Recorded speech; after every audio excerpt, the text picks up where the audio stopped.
né, o Antônio Nóvoa, além de contar também com a participação de outros importantes nomes que compuseram a comissão. Entre eles, né, aqui do Brasil, um pesquisador, o Cristóvão Buarque, pesquisador e também um político muito conhecido aqui do nosso país.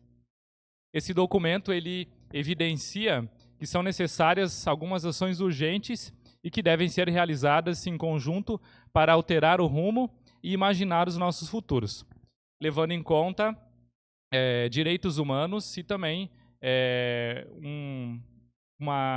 ações, né, que são baseadas também em princípios de não discriminação, de justiça social, de respeito à vida, à dignidade humana e também valores assim alicerçados na diversidade cultural. Um futuro que abrange uma ética de cuidado, reciprocidade e também de solidariedade. Esse documento ele então convida governos, instituições, né, também pessoas físicas, né, de todo o mundo, a idealizar um contrato social para a educação que nos ajude a construir futuros pacíficos, justos e sustentáveis para todas as pessoas. As visões, os princípios, as propostas que esse documento apresenta são apenas um ponto de partida, na verdade, né? Porque cabe a cada organização, a cada grupo de pessoas, a cada sociedade específica, traduzi-los e contextualizá-los, né, através de um esforço coletivo.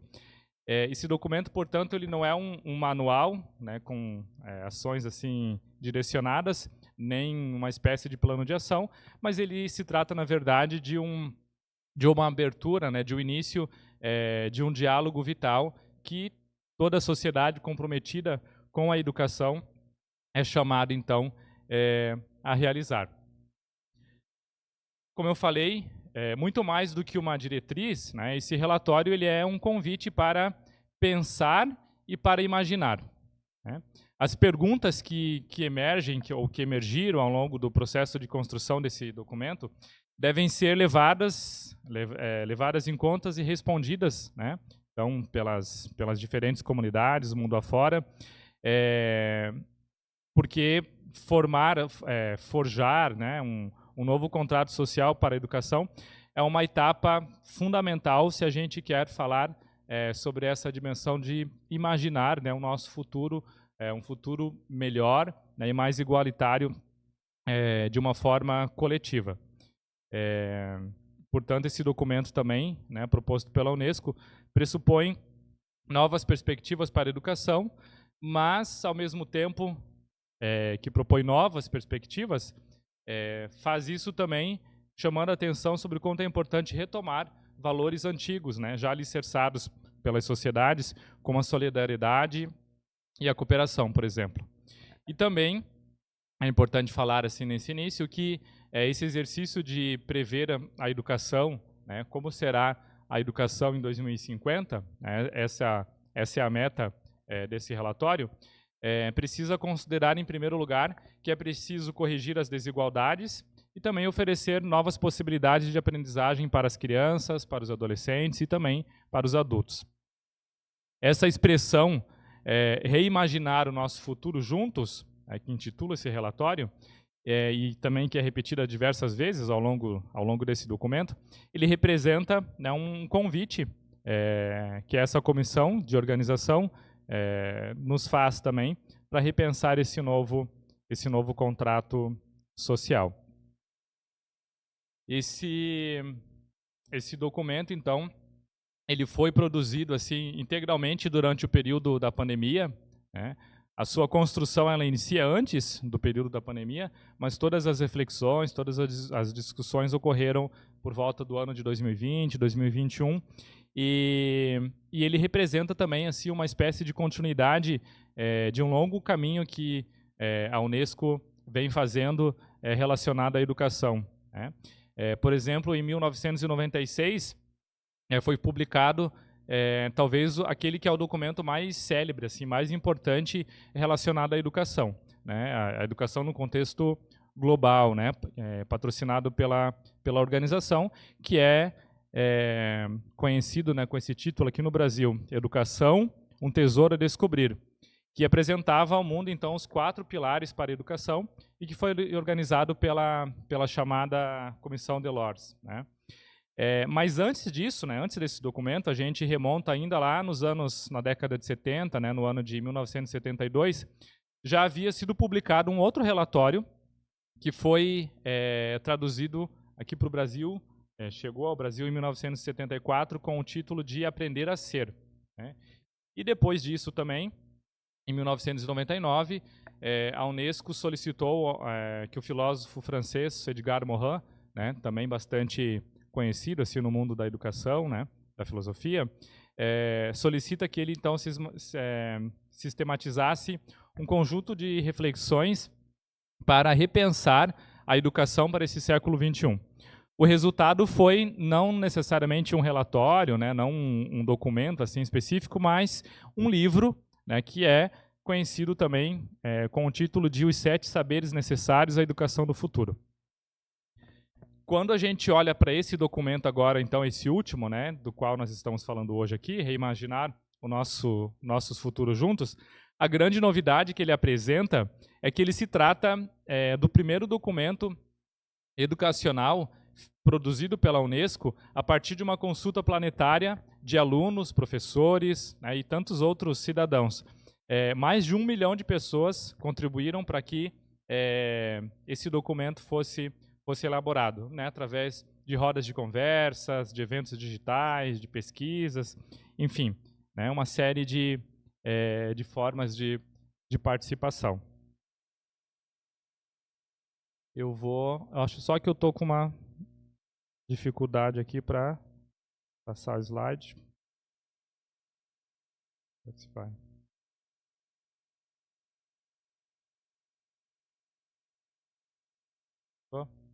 Obrigado. Isso. Então, a gente pode se perguntar aqui, né, por que esse relatório ele é tão importante, né, nesse momento assim da sociedade que a gente está vivendo, né? Nós olhamos assim e é uma constatação, né? É um fato. A crescente desigualdade social e econômica, por exemplo, nós vivemos num contexto de mudanças climáticas, a perda da biodiversidade, o uso de recursos que excede a capacidade do planeta, os retrocessos democráticos, né, que acontecem, que são evidentes também em vários países ao redor do mundo.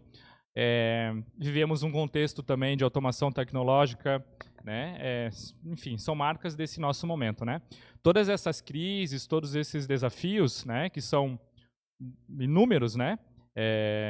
Todos eles juntos também limitam também aquilo que é as nossas possibilidades assim relacionadas à questão dos direitos humanos, por exemplo, né?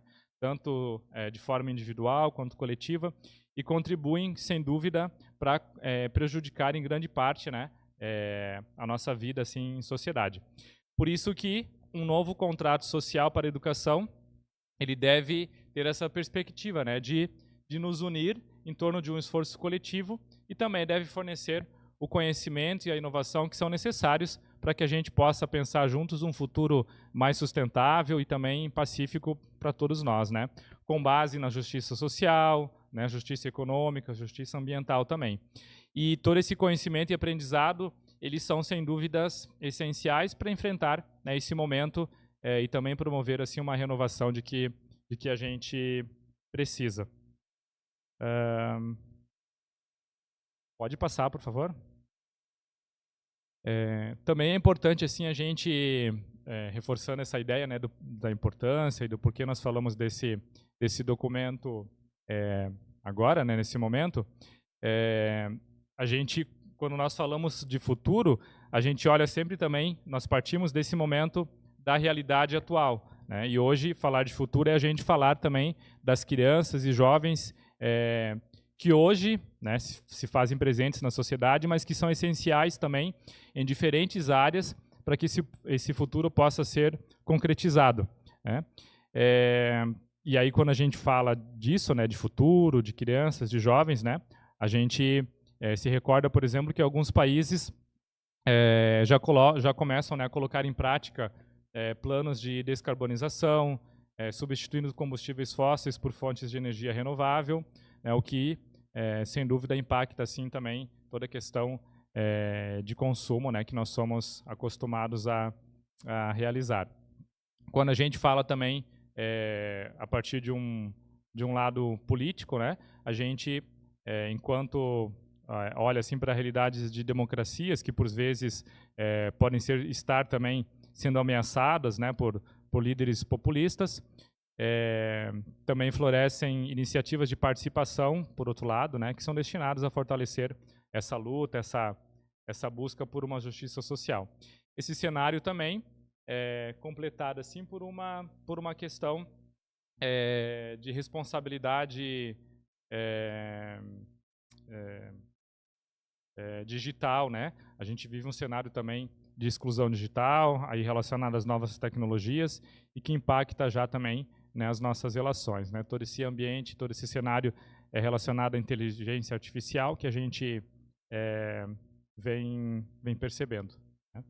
E os princípios, então, que são necessários, né, para esse novo contrato social, são esses que estão ali aparecendo, né?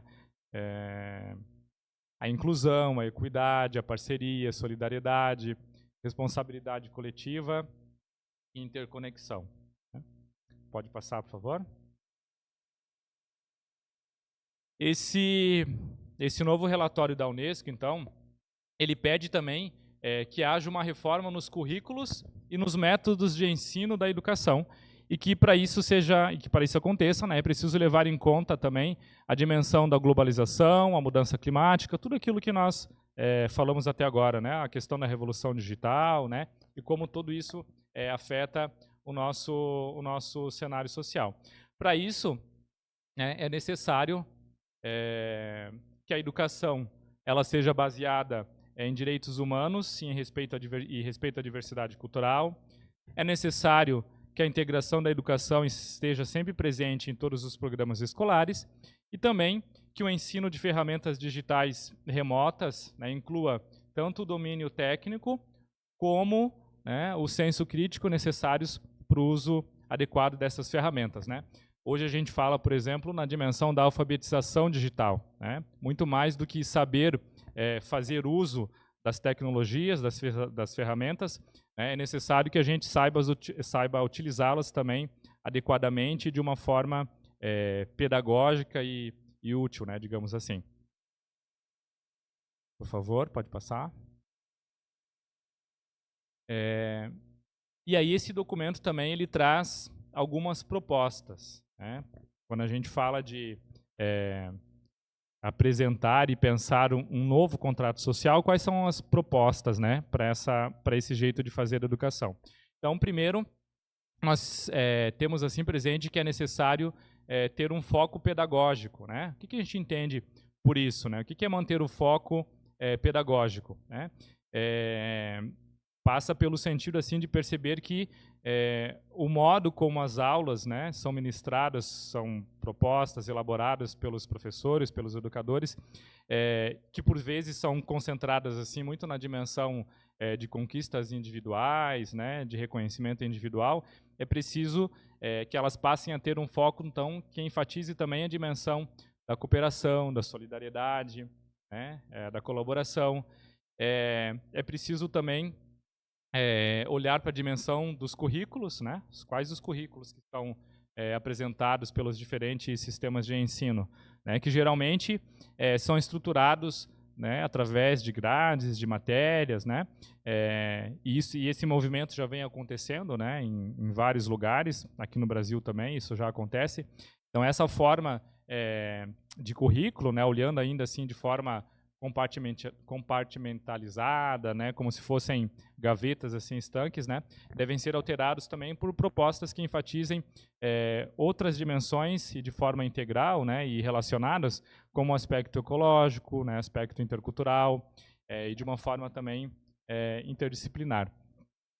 A dimensão também do ensino colaborativo, né, que precisa também ser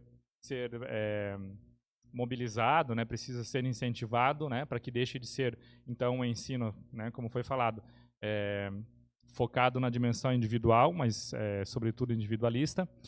Também as escolas, né, que são instituições que são necessárias em todo o mundo, né, e que devem ser preservadas, obviamente. A gente precisa também, e esse é o grande, talvez a grande proposta assim desse documento, é que a gente pare e repense o conceito de escola, né? A gente sabe que a realidade, a instituição escola, ela é construída ao longo do tempo, né? Dos últimos séculos, e ela se transforma e se adapta conforme as necessidades de cada sociedade. E a gente está, com certeza, num momento em que precisamos olhar também com mais atenção, com mais cuidado, para aquilo que significa nessa instituição, qual a sua função, qual o seu papel nas sociedades, né? E quando a gente fala em olhar e rever o modelo de escola, passa por todos os sentidos, né? Pelos aspectos pedagógicos, obviamente, em primeiro lugar, mas também pela própria dimensão da arquitetura, né? Dos espaços, do tempo, né? Dos calendários, da forma de fazer a educação. E também olhar assim para um modelo de educação, para uma forma de aprender e de ensinar, em que esse aprendizado ele é percebido, né, para todos, em todos os momentos, em todos os lugares. Então a gente percebe que é uma proposta, né, um convite para olhar a educação muito além da sala de aula, muito além do espaço escolar, né, mas todos os ambientes, todos os espaços em que nós, como pessoas, como seres humanos, nos relacionamos, são espaços educativos. Por favor, próximo. E aí, muito rapidamente, assim também a gente percebe alguns pontos centrais assim desse documento, né? No sumário executivo, por exemplo, né, a gente percebe assim a pessoa que escreve esse sumário, né? Parte da ideia de que da avaliação de que os avanços tecnológicos não foram suficientes para sanar os problemas de desigualdade e de que a educação, ainda entendida como uma chave para a mudança, né? Essa é a grande esperança desse documento, né? A educação ainda é entendida como essa possibilidade de mudança, ela precisa ser reinventada. Já na parte da introdução do relatório, é apresentada a defesa de um novo conceito de educação, e nele se argumenta que o desenvolvimento paradoxal colocou a humanidade em marcha para um futuro insustentável, né? Qual é esse paradoxo de que é falado na introdução, né? Então, é um modelo econômico que é uma ameaça ambiental, a polarização política e também a radicalização são verdadeiras ameaças, né, à questão dos direitos humanos.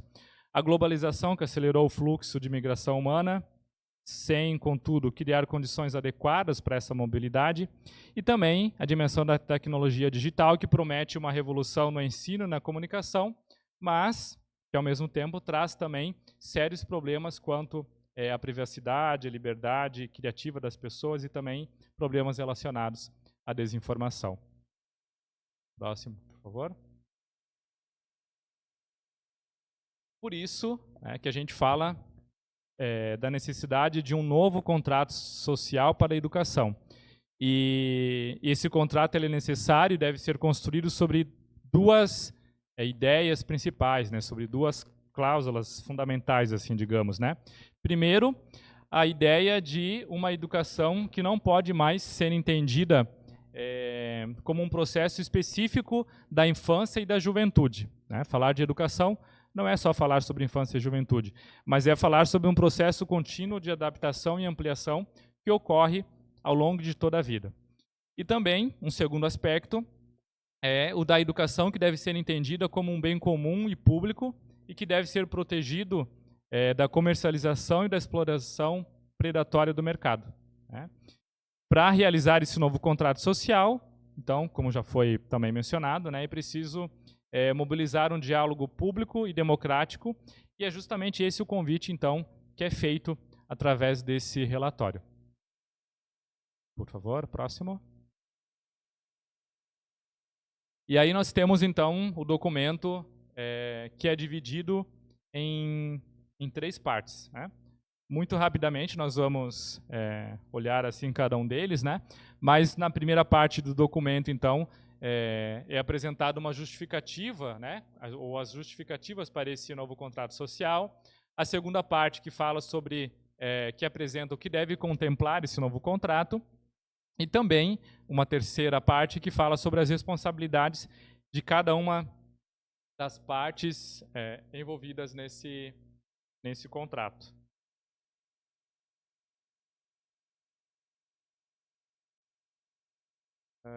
Então, a primeira parte desse contrato, né, desse relatório, é intitulada, então, Entre as Promessas do Passado e Futuros Incertos. E ele apresenta uma leitura, então, tanto do passado quanto do presente, para identificar os desafios que estão propostos aí para nós enquanto sociedade humana, né? E aí, no capítulo 1, então, são analisados os resultados de iniciativas da própria Unesco, né? E o relatório conclui que os esforços internacionais para universalizar a educação como direito humano tiveram um impacto positivo nos sistemas educacionais nacionais. Porém, esse impacto não foi suficiente para diminuir a desigualdade de acesso. Diversos grupos são excluídos do processo, presos numa complexa teia de exclusões, né? Esse é o termo que o documento utiliza. Como a pobreza, o machismo, racismo, xenofobia, LGBTfobia, intolerância religiosa, né, tantas outras formas aí de exclusão. Esse novo pacto social, então, né, ele precisa, segundo a comissão, criar condições para superar essas limitações e também, né, para libertar essas minorias que foram citadas. O capítulo 2, então, menciona que, além disso, né, além desse compromisso, a educação também pode contribuir na luta contra a crise ambiental quando incorpora as contribuições das culturas tradicionais e seus modos alternativos de usufruir dos recursos naturais, na diminuição da desigualdade de acesso à informação, que é causada, então, por essa revolução digital que a gente presencia. E, por fim, né, o capítulo 2 também fala sobre as mudanças provocadas justamente pela tecnologia, né, com o avanço das neurociências e da contribuição para esclarecer os processos de aprendizagem e de desenvolvimento e também da flexibilização do trabalho. Depois a gente tem uma segunda parte do documento, então, intitulada Renovar a Educação. E nessa segunda parte, então, são apresentadas sugestões de reconfiguração da educação e que deverão ser incluídas nesse novo contrato, né, a respeito da pedagogia, né, da proposta pedagógica, do currículo, dos professores, né. A ideia principal é substituir a cultura individualista e competitiva, dominante ainda no contexto escolar, tendo o cuidado também de não citar o termo meritocracia, que também é uma palavra muito em alta, né, na nossa sociedade. Então, não mencionar isso, mas olhar também para uma dimensão da cultura de solidariedade e também do trabalho colaborativo. Na dimensão pedagógica, a reconfiguração proposta contempla a ideia de pedagogia da solidariedade, baseada em métodos colaborativos interculturais, seja didática, cuja didática é planejada para a solução interdisciplinar de problemas, parte da análise crítica do conhecimento dominante e de concepções preconceituosas, inclusive aprendendo a desaprender, né, atitudes e valores que por vezes, né, são preconceituosos mas ao mesmo tempo são também disseminados na nossa sociedade, né. Outros espaços e atores também devem contribuir nesse processo, criando um verdadeiro ecossistema educativo.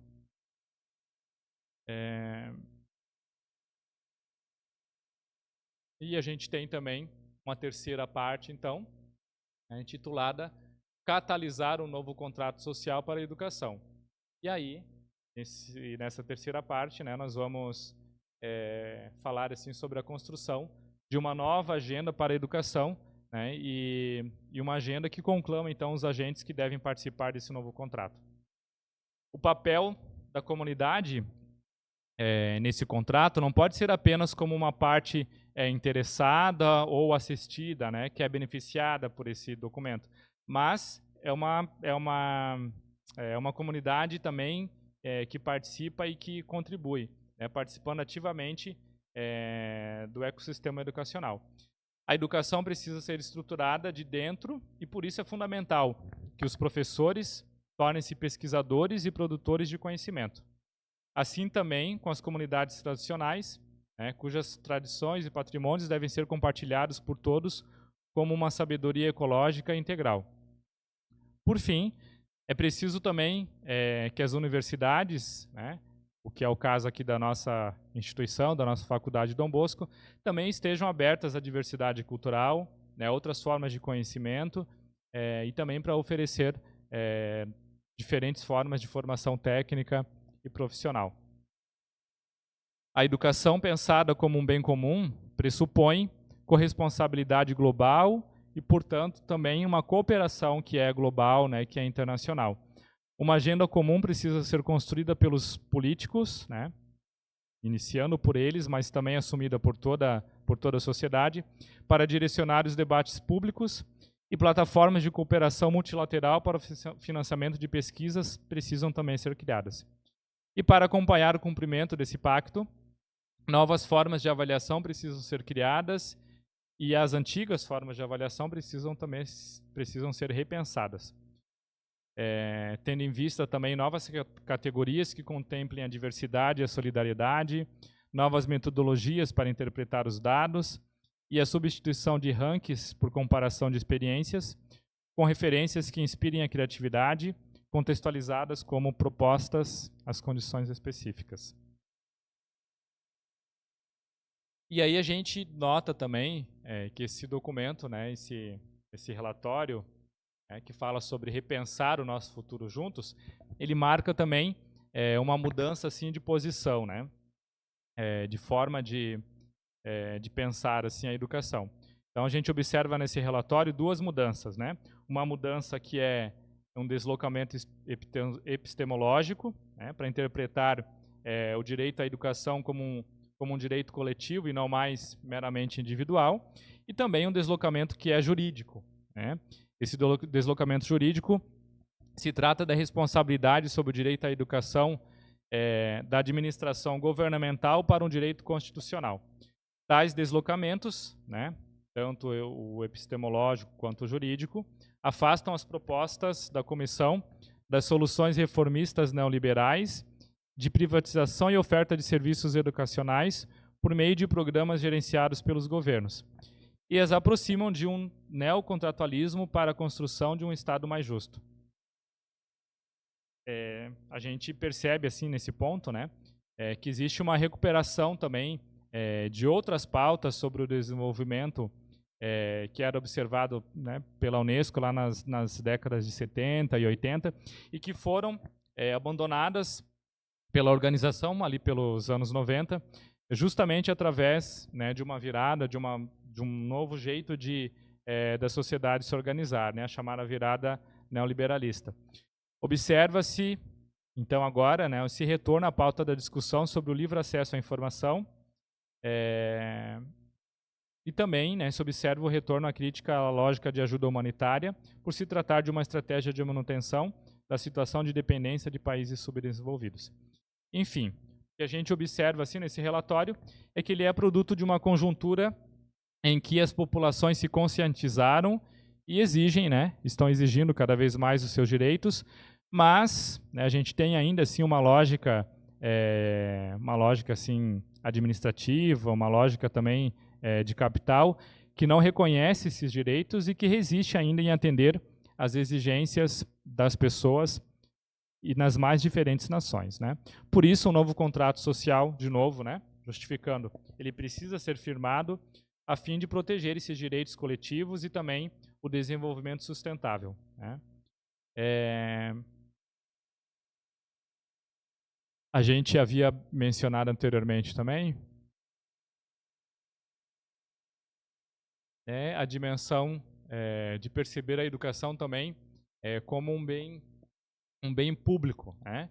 E isso tendo em vista, então, a salvaguarda do sistema educacional como um patrimônio público né, protegendo, então, como já foi falado também, da exploração do mercado, que tende, né, a transformar a educação em um sistema de padronização de mão de obra. É uma forma de garantir a proteção à diversidade cultural dos povos tradicionais, a liberdade criativa, né, o acesso à camada ou das camadas populares à formação também de nível superior. No entanto, né, o relatório também deixa claro que a Unesco não poderá arcar com os custos dessa proteção, uma vez que os seus recursos são uma pequena fatia dos fundos do Banco Mundial. Por isso, é que esse novo contrato apresenta a educação ao longo da vida como uma resposta aos grupos que são mais conservadores, mais radicais, mais fundamentalistas também, e que alimentam esses movimentos políticos populistas e autoritários que insistem em não reconhecer os direitos econômicos, sociais e culturais das minorias.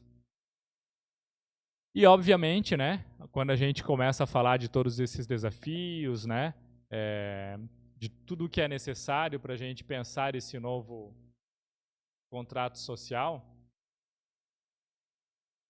a gente fica pensando assim, né, muito bem, né, mas por onde, a partir de onde começar, né, como fazer, como reimaginar, né, e aí a gente vai se dando conta que, na verdade, também é necessário alterar, né, o rumo dos nossos caminhos, mas, ao mesmo tempo, continuar também esse processo no qual a gente já está constituído. Nós não podemos deixar, ou não podemos nos desfazer daquilo que somos para nos refazer em outro sentido. Na verdade, a gente precisa seguir a partir do ponto que a gente já está, né? Porque o ponto que nós estamos foi feito, né, através de uma construção histórica importante e significativa. À luz dos valores humanistas e das circunstâncias que vivemos hoje, precisamos revalorizar as nossas experiências, aprender novas coisas e também desaprender outras. Reimaginar, reinventar a partir do que já existe, do que já fazemos, descartar o que não nos serve. Quando apontamos no sentido de uma nova sociedade mais justa, inclusiva e diversa, precisamos aprender e desaprender diante dos desafios que o presente nos coloca, né? Então, na verdade, isso também o documento vem nos falando, né? E como nós podemos fazer, então, para tirar esse novo contrato social do papel, né? Como que a gente, quais dicas, assim, quais necessidades práticas também são necessárias, né? Então a gente pode, o documento menciona isso, né? Que esse novo contrato social, ele inicia então pela mudança e inovação em larga escala. O novo contrato social virá à tona a partir de ações individuais e coletivas manifestadas, né, através de coragem, de liderança, de resistência, de criatividade. O novo contrato social precisa superar a discriminação, a marginalização e a exclusão. A educação deve se dedicar e garantir a igualdade de gênero e os direitos de todos, independentemente de raça, de etnia, de religião, de condições físicas, de idade, enfim, de cidadania, né, de qualquer característica individual ou coletiva que tenhamos. É necessário um compromisso robusto, né, de diálogo social, pensando e agindo de forma sempre conjunta. É necessário também investigação e inovação. Então, quando nós falamos de um novo contrato social, é necessário ter presente que isso requer um programa de pesquisa colaborativa a nível nacional, né, níveis nacionais, mas também a nível mundial para a educação ao longo da vida. Esse programa ele deve centrar-se no direito à educação e incluir diferentes tipos de evidências e formas de conhecimento, incluindo a aprendizagem horizontal e a troca de conhecimentos através das fronteiras. As contribuições para essas investigações e para esse ambiente de inovação devem vir de todos, né, de professores, de estudantes, de acadêmicos, centros de pesquisa, governos, enfim, né, de toda a sociedade civil organizada. É necessário também falarmos de solidariedade global e de uma cooperação internacional, né? Esse novo contrato social para a educação requer esse compromisso, então, que é assumido por diferentes sociedades ao redor do mundo. É preciso a gente olhar também para o contexto, para as realidades das universidades e outras tantas, né, para todas as formas de instituições de ensino superior que devem ter um papel ativo nesse compromisso, né, atuando na pesquisa e também como contribuintes para outras instituições e programas educacionais em suas comunidades em todo o mundo. É fundamental também que todos possam participar da construção do futuro da educação, né, como já foi falado. Crianças, adultos, famílias, pesquisadores. E, por fim, também é preciso a gente ter presente a ideia de que a ideia do ensino e da aprendizagem das ferramentas digitais como algo fundamental para que seja possível reimaginar nossos futuros na educação. E aí há duas perspectivas também quando a gente fala assim de aprendizagem para essas ferramentas digitais, né? Uma aprendizagem da usabilidade dessas ferramentas, né, na prática, e também aprendizagem para o uso consciente e adequado dessas ferramentas. E, por fim, assim, também não poderíamos deixar de falar, né, como que a educação salesiana também se relaciona com tudo isso, né? Qual o papel, qual o compromisso das instituições salesianas, que são educativas também, né, na sua origem, mas, sobretudo, as instituições salesianas de ensino superior, né, que é de onde nós, nesse momento, falamos, né?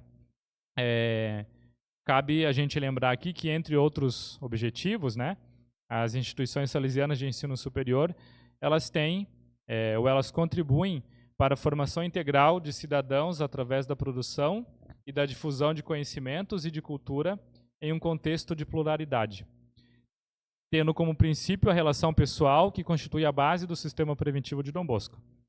Relação que se fundamenta na valorização, no respeito e na acolhida incondicional de cada pessoa, que se constrói sobre o diálogo e a confiança no ser humano e possibilita a oferta personalizada de propostas educativas. Como educadores e alunos salesianos e salesianas, nós podemos nos perguntar: que educação nós queremos para os nossos jovens, para as nossas crianças, para os adultos hoje e também no futuro? Que tipo de sociedade nós queremos viabilizar? Será que nós queremos transformar a atual sociedade ou a parte dela que é excludente? Que tipo de cidadãos e de cidadãs nós queremos ajudar a formar? Podemos nos perguntar também qual a importância da educação e qual a importância da educação salesiana para a construção e a manutenção de uma sociedade democrática? E aí, quando a gente pensa também nessas perguntas, a gente vai percebendo e vai ficando claro para todos nós que as instituições salesianas, né, de ensino superior têm um compromisso com uma educação que se manifesta na formação de profissionais competentes e comprometidos com a transformação social. Os educadores salesianos são chamados a formar profissionais que sejam capazes de contribuir para a construção de um mundo mais justo e mais fraterno. Dentre esses valores salesianos fundamentais para a educação, nós podemos destacar a formação profissional, né, que é pautado pela salesianidade, né? O ensino superior salesiano se preocupa em garantir uma formação profissional prática e com as experiências reais da vida profissional aos alunos, garantindo todas as competências técnicas necessárias para uma trajetória de sucesso no mercado do trabalho. Um outro valor importante também é a dimensão da formação integral, né, na qual a educação salesiana não se limita apenas à formação profissional, né, mas busca também construir a formação moral, espiritual, social, né, enfim, aquilo que a gente chama de formação integral da pessoa humana. E também um terceiro valor assim fundamental é o que se trata do compromisso com a transformação social. Os educadores salesianos incentivam o compromisso dos alunos com a transformação social, com a transformação e o compromisso no local onde eles estejam inseridos, e ensinam também, né, esses alunos a serem agentes de mudança.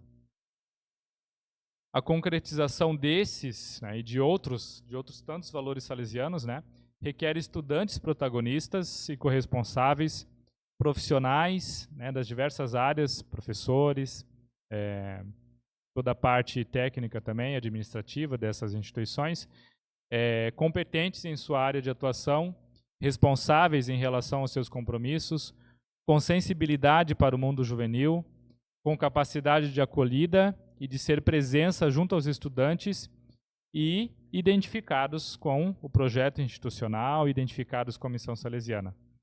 A Faculdade Dom Bosco, como instituição de ensino superior, se insere também nesse conjunto global de ações de ordem social, cultural e econômica. Não se pode pensar em ações isoladas que são dissociadas da realidade e sem um vínculo com a comunidade. A salesianidade é uma inspiração para os educadores salesianos em todo o mundo. E, como ensinado por São João Bosco, a salesianidade contempla um caminho para formar jovens, né, adultos, comprometidos e que sejam cidadãos conscientes, né, e solidários também com a construção de um mundo melhor, um mundo mais justo e mais fraterno para todos. E, por fim, então, agradeço a participação das pessoas que nos acompanharam, seja presencialmente, seja através dessa transmissão. Desejo a todos uma boa semana e nos vemos em breve numa próxima palestra vespertina.